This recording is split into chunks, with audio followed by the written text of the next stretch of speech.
Toca nos três, tá ok? Na verdade, deixa eu ver se tá com... Eu vou falar ver aqui, ó, o quadro aqui, ó. Tem que ver aqui. Eu vou ver. Acho que sim também. Será que era melhor colocar? É um pouquinho vocês três achar, tá? Eu coloco depois com o seu, eu coloco no meu IG. Depois a gente coloca. Dá pra salvar daquele jeito. Eu acho que a Ana pode começar. Porque aí depois a gente... Onde é melhor eu ficar? Pra você, ó. Que aí eu pego o braço assim, fala entendeu? da parte que eles falaram Então essa façanha aqui, você for ela mais assim, ó. é dos atos de vida, isso É que aqui, ó, tá vendo? Não dá recurso sim. com a parte da família. Tá bom. A Ana faz Aqui tá, ó. Mas aí eu tenho que ficar aqui no meio trabalhando.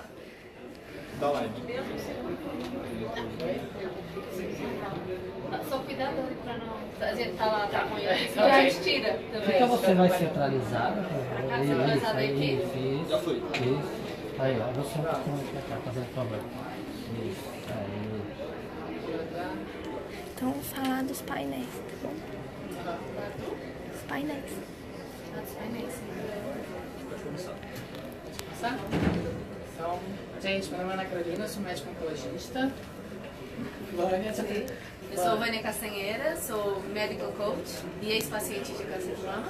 Eu sou Sabrina Chagas, oncologista do Rio de Janeiro. Vocês são movimentadas. Somos. Eu não sou do Rio. São Paulo. Eu moro em São Paulo. Vocês são movimentadoras.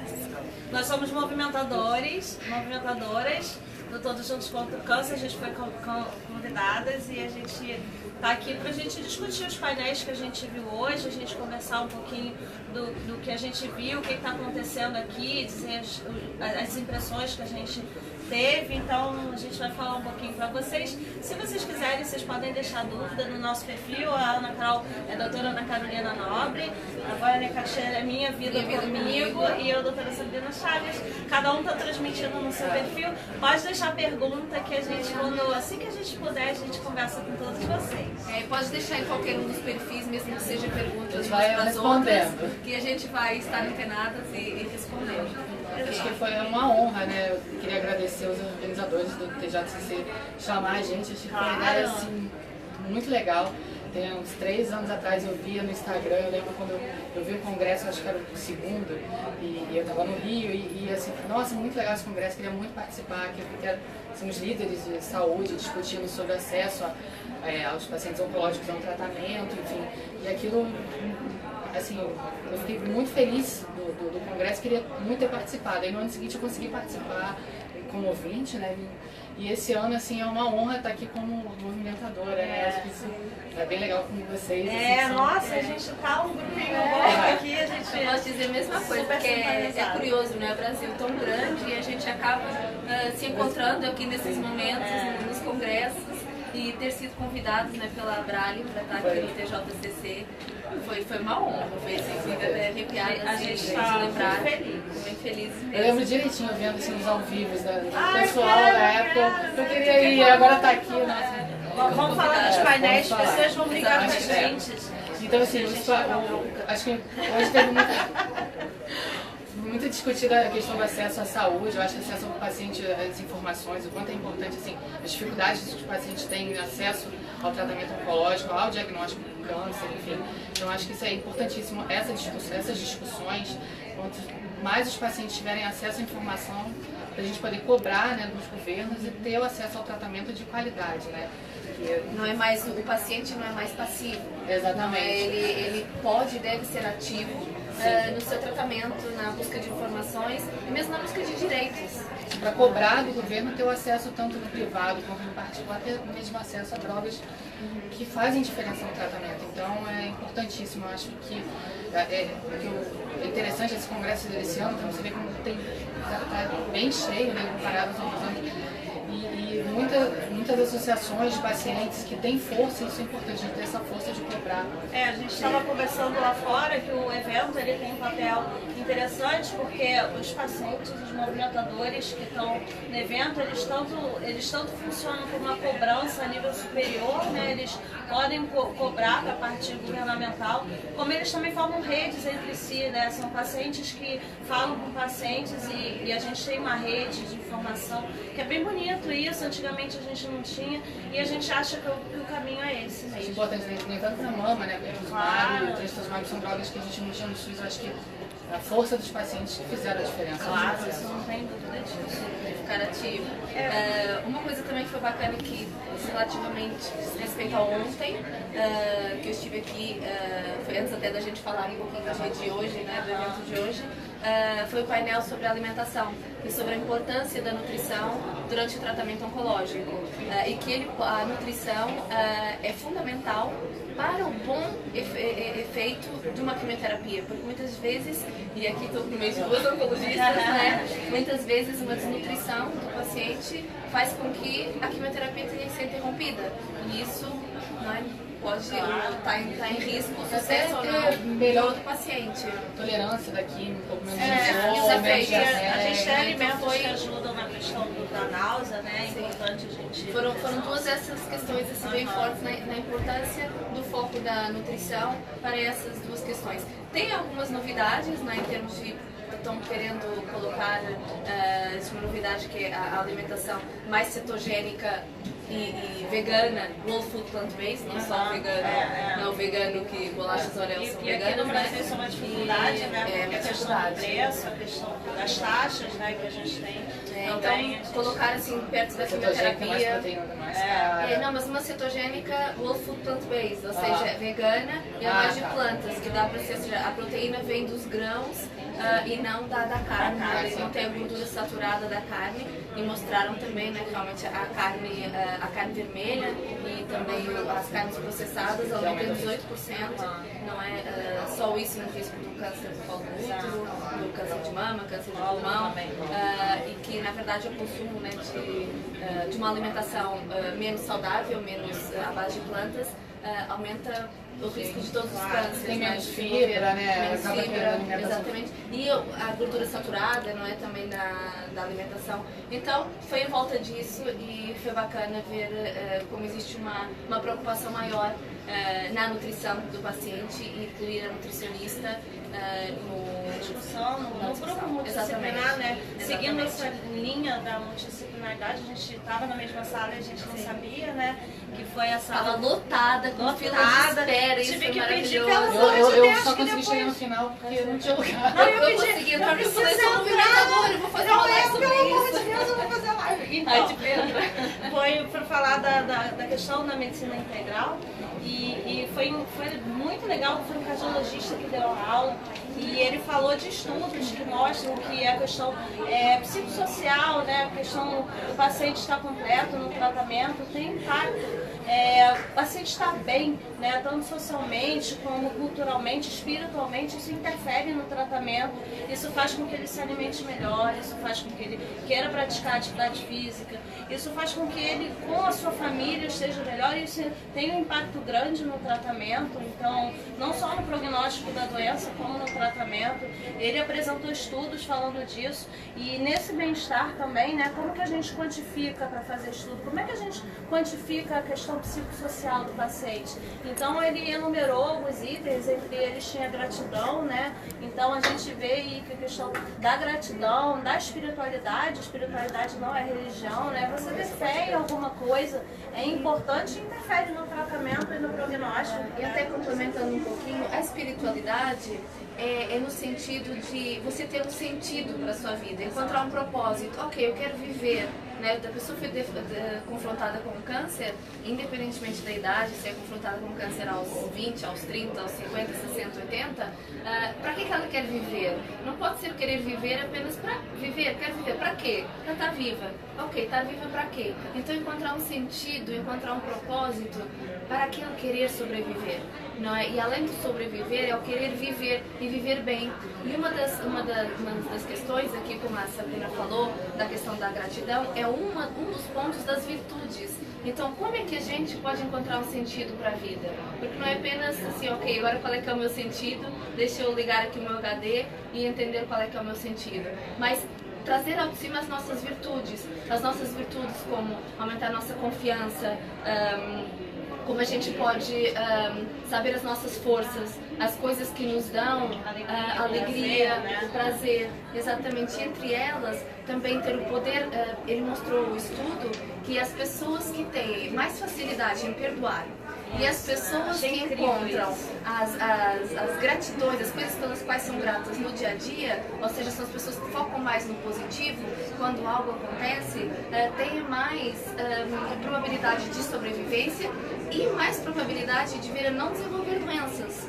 Ok? Então, o encontrar mais o positivo no dia. Então, ele falou muito da questão ou seja, a nutrição, né, de toda a mudança do estilo de vida. O estilo de vida influencia na nossa saúde. E dentro disso, dentro do estilo de vida, é o estresse. Nós todos temos estresse. Deu exemplos, né? Todo mundo chega em casa de noite, fala quem chegou cansado do trabalho e não queria ficar fazendo nada, só quietinho, descansando. E aí vem quem? O seu marido, e quer contar tudo de ruim que aconteceu aquele dia. E você quer o quê? Matar o seu marido? Nossa, como é que eu posso amar essa pessoa, né? Se nesse momento eu quero matar. Então ele trouxe esse problema para a nossa prática diária do profissional de saúde, falando que como o papel do médico, né? A gente tem que perceber o nosso paciente, perceber os problemas que ele tem, o contexto que ele tem, as dificuldades que ele tem para vir do trabalho até a consulta, a situação familiar, financeira, né? Tudo isso impacta. E ele mostrando que o médico tem que estar ciente disso e o médico tem que saber abordar essas questões e também falar com o paciente, né? Outro dia eu assisti uma aula, fala para o seu paciente de noite escrever 3 coisas que ele é grato, né? De noite. Todos os dias. Isso tem um papel fundamental, né? Até para o tratamento. Isso ajuda a pessoa, e aí entra um pouco do meu trabalho, não é, que é ajudar as pessoas a... Não é assim, não é eliminar o estresse da vida delas, porque não tem como eliminar o estresse, mas como lidar, a resposta ao estresse é que vai fazer toda a diferença de como a gente vai enfrentar a nossa vida e eventualmente desenvolver doenças ou não. Então, ter mais resiliência.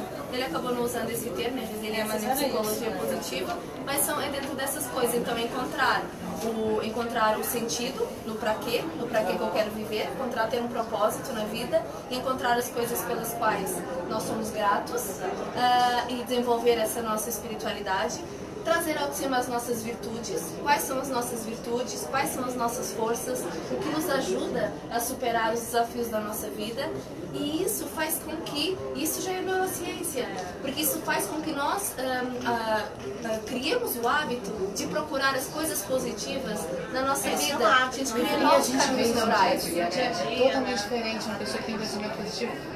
Você vê que tem menos efeito colateral, não é...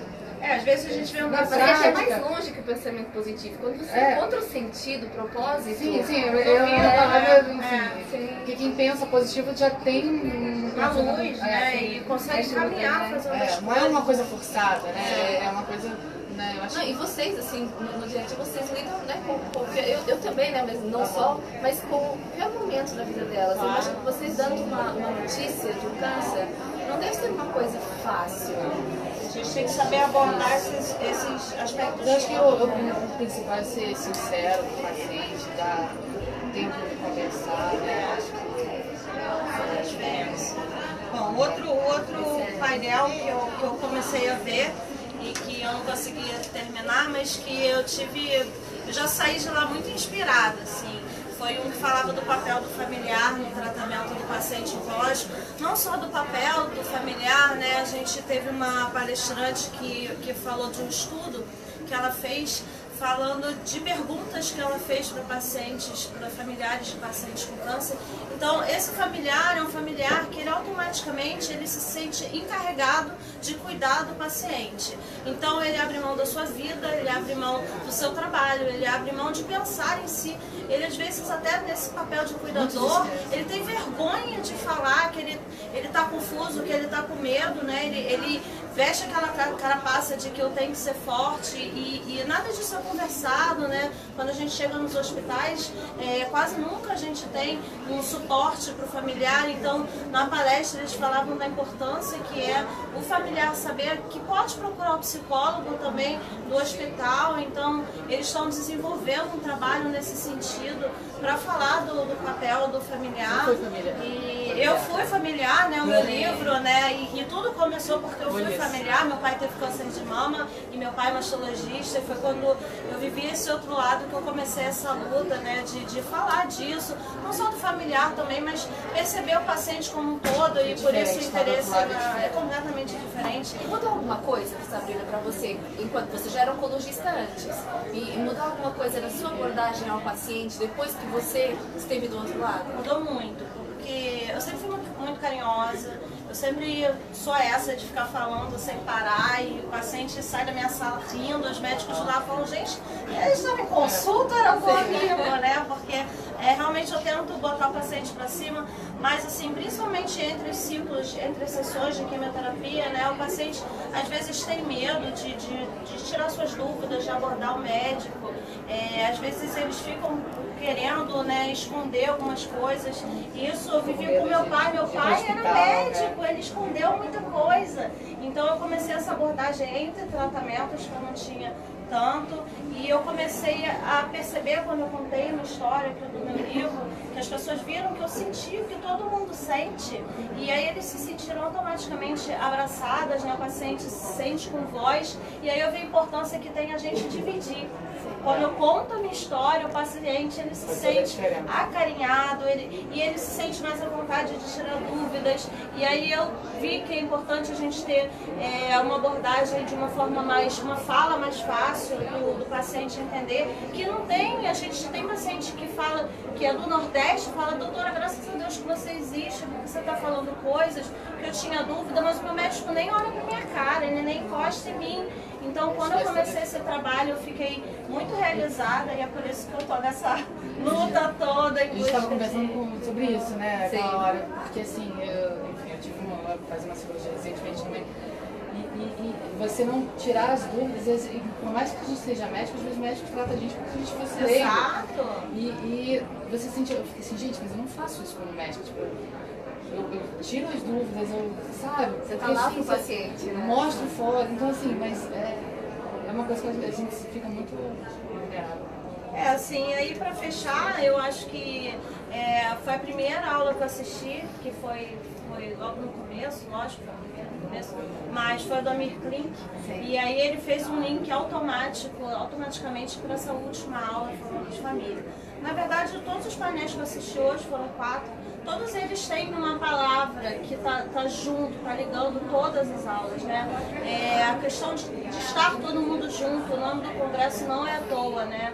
A gente tem que estar junto, e o Amir Klink falou do papel da família. Para ele foi muito importante nas aventuras que ele teve, né? Saber que ele ia chegar e encontrar a família, isso deu força para ele conseguir sair, fazer as viagens e voltar confiante, né? Ele passou fome, passou frio, tudo. A história dele é uma coisa incrível, e ele terminou falando que tudo isso, o que valeu foi a família, que ele, quando chegou da última viagem, lá na Antártida, que ele estava com um champanhe no navio, ele não abriu. Ele esperou voltar para o Paraty para abrir com as filhas e com a esposa. Então, isso faz, né, liga essa aula do papel do familiar cuidar de si, saber que ele tem dores sim, tem que buscar ajuda. E do mesmo jeito faz ligação com essa aula da medicina integral, né, que fala que o cuidado é um todo, né, a espiritualidade, a questão do familiar, a parte psicológica. Então, eu acho que tá tudo ligado, né? A gente, todo mundo junto contra o câncer. Eu acho que faz muito sentido. É isso. Obrigada, pessoal. Amanhã a gente está de volta. Amanhã tem mais. Aí, vamos compartilhar aquilo que a gente está aprendendo aqui, quais são as novidades, e o que você está falando. Sim. Né? Exato. Vamos Deixa compartilhar. todo mundo aí gente. atualizado. Isso aí. Escrevam aí embaixo, em cima, nossa, todas essas Instagram, coisas, Facebook. né? E que a gente souber, a gente vai responder. Obrigada, pessoal. Obrigada, gente.